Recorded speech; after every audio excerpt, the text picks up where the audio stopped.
नमो नमः। प्रिय छात्रों, 9वीं कक्षा के संस्कृत पाठ्यपुस्तक शैमुषी भाग 1 के षष्ठ पाठ भ्रांतो बालः के साथ एक बार पुनः उपस्थित हूँ। सर्वप्रथम हम शीर्षक भ्रांतो बालः को देखते हैं और आइए जानते हैं कि भ्रांतो बालः का शाब्दिक अर्थ क्या है। भ्रांतो त में जो ओ की मात्रा है, यह विसर्ग का ओ हुआ है विसर्ग संधि के नियम से। तो इसका यदि संधि विच्छेद हम करें तो भ्रांतः बालः, इसका संधि विच्छेद होता है। भ्रांतः का अर्थ जान लेते हैं। भ्रांतः का अर्थ क्या है? भ्रांतः का शाब्दिक अर्थ है भटका हुआ। भटका हुआ किसे कहेंगे? तो वैसे लोग या वैसे बच्चे जो अपने उद्देश्यों को भूल जाते हैं और जिस कार्य के लिए वो बने होते हैं, जिस कार्य को उन्हें करना चाहिए, उस कार्य को न करके दूसरे कार्य में यदि तल्लीन हो जाते हैं, तो ऐसी दशा में ऐसे लोगों को, ऐसे बच्चों को हम भटका हुआ कहते हैं। भ्रांतो बालः इस पाठ का यही शाब्दिक अर्थ है।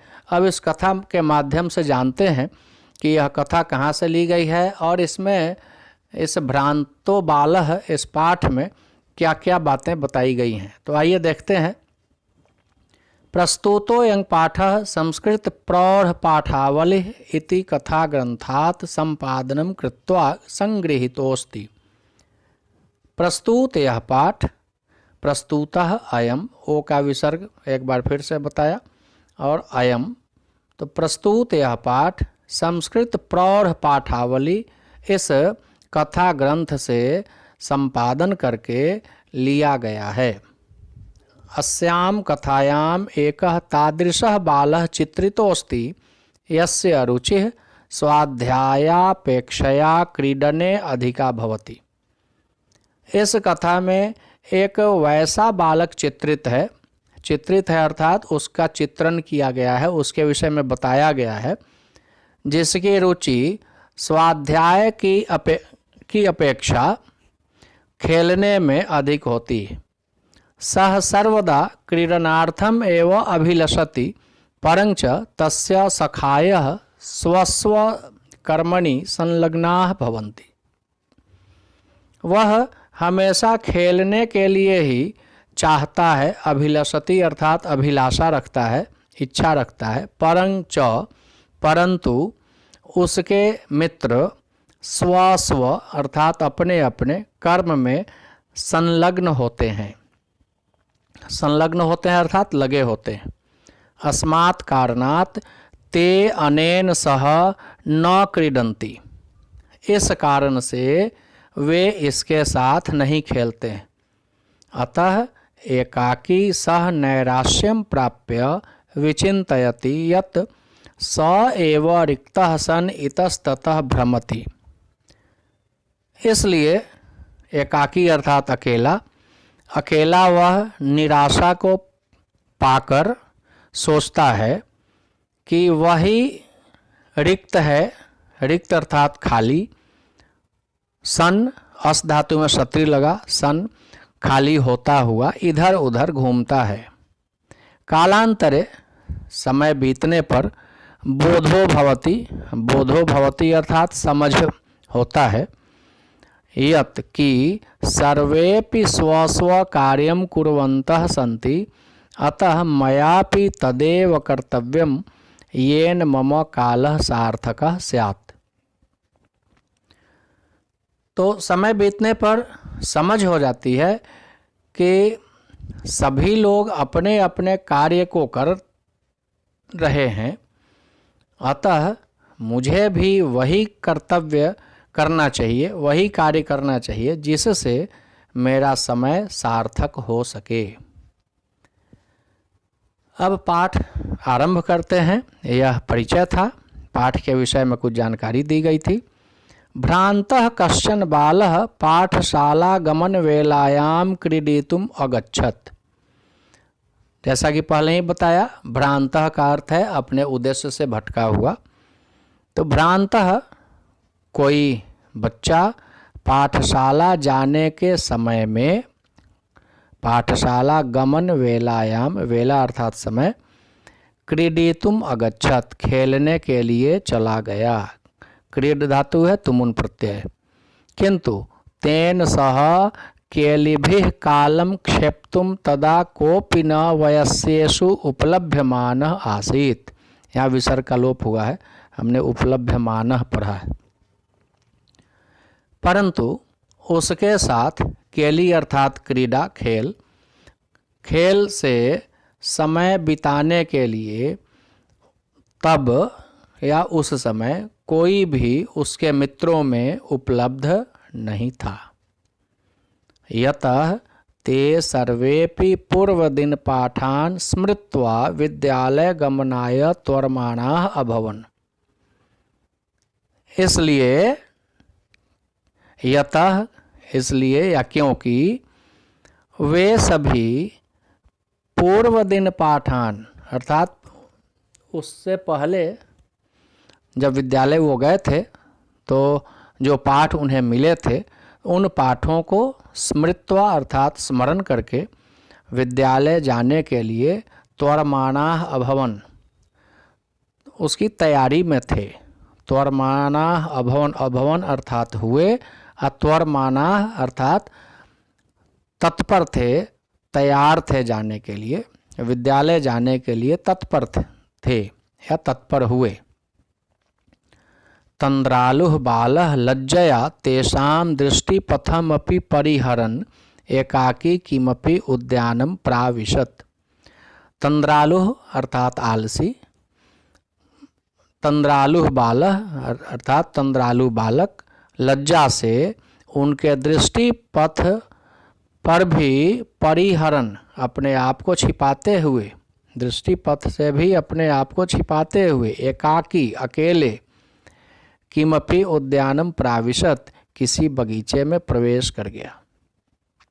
सह अचिंतयत वह सोचा, विरमंतु एते वराकाः पुस्तक दासाः, ठहरे ये बेचारे पुस्तक दास, पुस्तक के दास। अब जो बच्चे प्रतिदिन पढ़ने में तल्लीन होते हैं और जिनका मन नहीं लगता है पढ़ने में, तो नहीं मन लगता है, वे बच्चे पढ़ने वाले को पुस्तक दास कहते हैं। कुछ लोग उन्हें किताबी कीड़ा कहते हैं, तो कई प्रकार की संज्ञा देते हैं। अहम तो आत्मानम विनोदयिष्यामि, मैं तो अपने आप को मनोविनोद करूँगा, मैं अपने आप को बहलाऊँगा, प्रसन्न करूँगा। संप्रति विद्यालयं गत्वा भूयः क्रुद्धस्य उपाध्यायस्य मुखं द्रष्टुम नैव इच्छामि।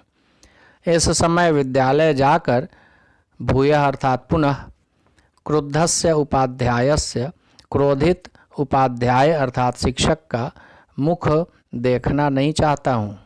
एते निष्कुटवासिनः प्राणिनः एव मम वयस्याः सन्तु इति।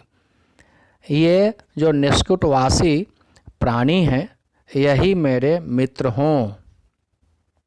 अथ सह पुष्पोद्यानं व्रजन्तं मधुकरं दृष्ट्वा तं क्रीडितुं द्वित्रिवारम् आह्वयत्। और उसके बाद वह पुष्पोद्यान में जाते हुए मधुकर अर्थात भौरे को देखकर उसे खेलने के लिए 2 बार 3 बार बुलाया। आह्वयत अर्थात बुलाया। तथापि सह मधुकरः अस्य बालस्य आह्वानं तिरस्कृतवान्। फिर भी वह मधुकर, वह भौरा इस बच्चे के आह्वान को, बुलावे को तिरस्कृत कर दिया। तिरस्कृत करना अर्थात उसको नहीं मानना, उस पर ध्यान नहीं देना। ततो भूयो भूयः हठम आचरात बालः स मधुकरः अगायत। उसके बाद बार बार हठ दिखाते हुए बच्चे के वह मधुकर गाया, वह भौरा गुनगुनाया। क्या गुनगुनाया? तो वयम ही मधु संग्रह व्यग्राह इति, हम लोग मधु संग्रह में व्यग्र हैं। हम लोग मधु कैसे निर्माण करें, इस कैसे उसे संग्रहित करें, उसमें हम व्यग्र हैं। व्यग्र अर्थात लगे हुए हैं। तदा स बालः अलम भाषणेन अनेन मिथ्या गर्वितेन कीटेन इति विचिन्त्य अन्यत्र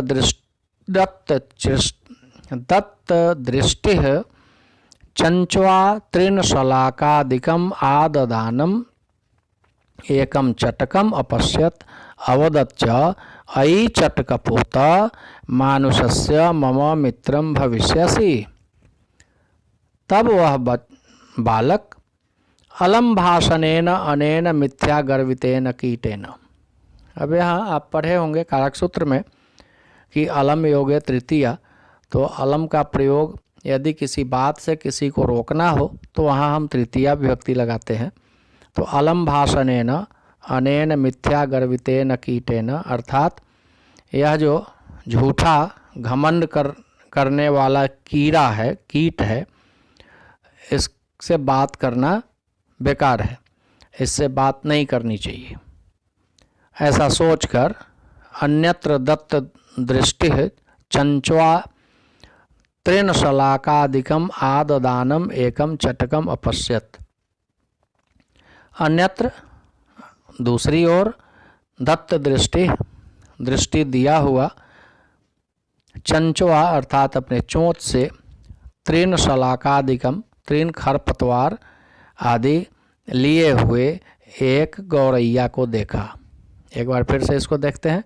तब वह बच्चा ने सोचा कि इस झूठे घमंडी कीट के विषय में क्या सोचना, क्या इनसे बात करना। दूसरी जगह उसने जब दृष्टि डाली तो उसने देखा, किसको देखा? एक गौरैया को देखा। वह गौरैया क्या कर रही थी? तो अपने चोंच से खरपतवार आदि लिए हुए थी।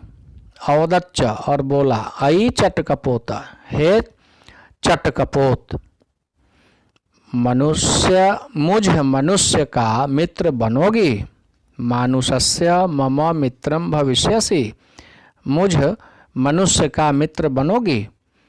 ये ही क्रीडावः, आओ खेलते हैं। एतत् शुष्कम तृणम त्यज स्वादुनी भक्ष्य कवलानि ते दास्यामि इति।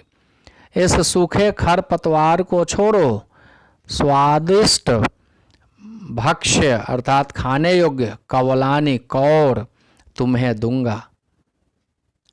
सातु मया वटदुमस्य शाखायाम नीडम कार्यम इत्युक्त्वा स्वकर्म व्यग्रो अभवत। वह तो कौन? तो वह चटका मेरे द्वारा वट द्रुमस्य, बरगद के वृक्ष की, यहाँ दुमस्य लिख दिया है, द्रुमस्य पढ़ेंगे, बरगद के वृक्ष के शाखा पर नीड कार्यम अर्थात घोंसला बनाने का कार्य, ऐसा कहकर अपने कर्म में व्यग्र हो गया अर्थात लग गया। तदा खिन्नो बालकः एते पक्षिणो मानुषेषु नोपगच्छन्ति। तब दुखी बालक यह सोचा कि ये पक्षी मनुष्यों के पास नहीं जाते हैं। तद अन्वेषयामि अपरम मानुषोचितम विनोदयितारम इति विचिन्त्य पलायमानम कमपि श्वानम अवलोकयत। तो खोजता हूँ अपरम अर्थात दूसरा, मानुषोचितम मनुष्य के लिए उपयुक्त, विनोदयितारम। अब ये विनोदयित्री मूल शब्द है, उसका रूप चलेगा जैसे दाता दातारौ दातारः दातारम, तो विनोदयिता विनोदयितारौ विनोदयितारः विनोदयितारम। तो दाता अर्थात देने वाला, तो विनोदयिता अर्थात विनोद करने वाला, मन बहलाने वाला। अब इस वाक्य का अर्थ पूरे अच्छे तरह से देख लीजिए। तो खोजता हूँ दूसरे किसी मनुष्य के लिए उचित मन बहलाने वाले को ऐसा सोचकर भागता हुआ किसी कुत्ते को देखा। पलायमानम कमपि श्वानम अवलोकयत प्रीतो बालः तम इत्थम समबोधयत। प्रसन्न बच्चा उसे इस प्रकार संबोधित किया। इत्थम अर्थात इस प्रकार। रे मानुषाणाम मित्र किम पर्यटसी अस्मिन् निदाघ दिवसे। रे मनुष्यों के मित्र, क्या घूम रहे हो इस गर्मी के दिन में, घोर गर्मी ग्रीष्म के समय में। इदम प्रच्छाय शीतलम तरुमूलम आश्रयस्व। इदम प्रच्छाय शीतलम तरुमूलम आश्रयस्व। इस तरु अर्थात वृक्ष के जड़ का आश्रय लो, सहारा लो। यह वृक्ष का जड़ क्या देगा, तो शीतल छाया देने वाली इस तरु अर्थात वृक्ष के जड़ का सहारा लो। इसको साधारण शब्दों में कह सकते हैं कि तुम क्या इस घोर गर्मी में इधर उधर घूम रहे हो, आओ इस पेड़ के नीचे बैठो, यहाँ इसका अपना सहारा बनाओ। अहम अपि क्रीडा सहायम त्वाम एव अनुरूपम पश्यामि इति। मैं भी खेलने में सहायक तुमको उस अनुरूप देख रहा हूँ। मैं भी खेलने में सहायता करने वाले तुम्हें अपने अनुरूप, अपने योग्य देख रहा हूँ। कुक्कुरः प्रत्यवदत्, कुत्ते ने उत्तर दिया। यो माम पुत्र प्रीत्या पोषयति स्वामिनो गृहे तस्य रक्षा नियोग करणान् न मया भ्रष्टव्यम ईषदपि इति। यो माम पुत्र प्रीत्या पोषयति, यह माम पुत्र प्रीत्या पोषयति, जो मुझे पुत्र के समान प्रेम से पोषण करता है, उस स्वामी के घर में रक्षा नियोग कारणात्, रक्षा के लिए मैं रखा गया हूँ, हमारी नियुक्ति की गई है रक्षा के लिए। तो रक्षा नियोग करणात्, रक्षा के कार्य से मुझे तनिक भी, ईषत अपि थोड़ा भी, न भ्रष्टव्यम, इधर उधर नहीं हटना चाहिए, नहीं भटकना चाहिए। तो एक बार इस श्लोक का अर्थ फिर से देख लीजिए।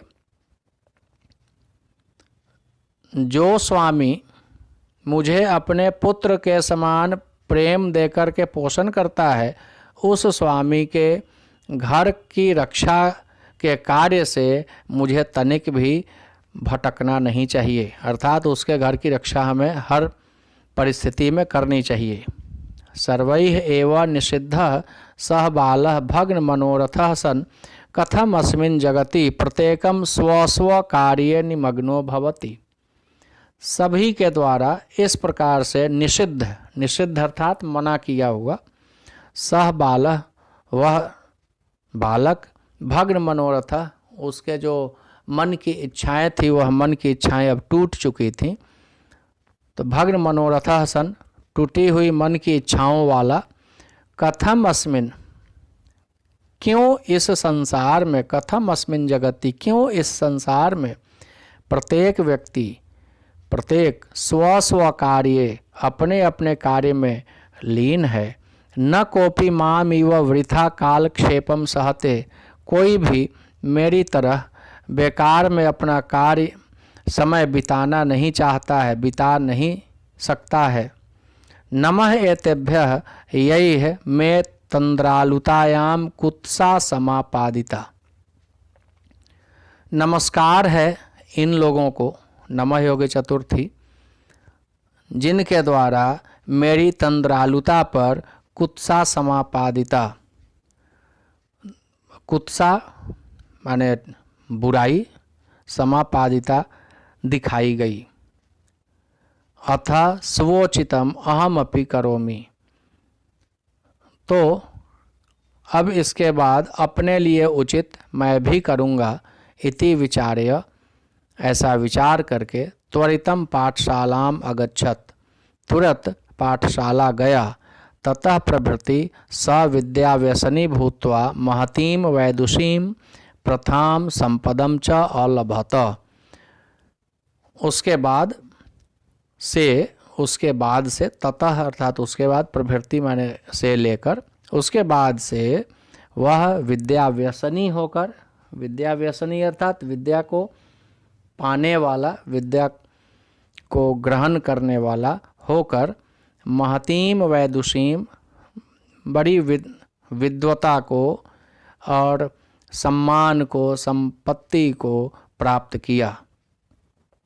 अब आइए अब देखते हैं इसका प्रश्न।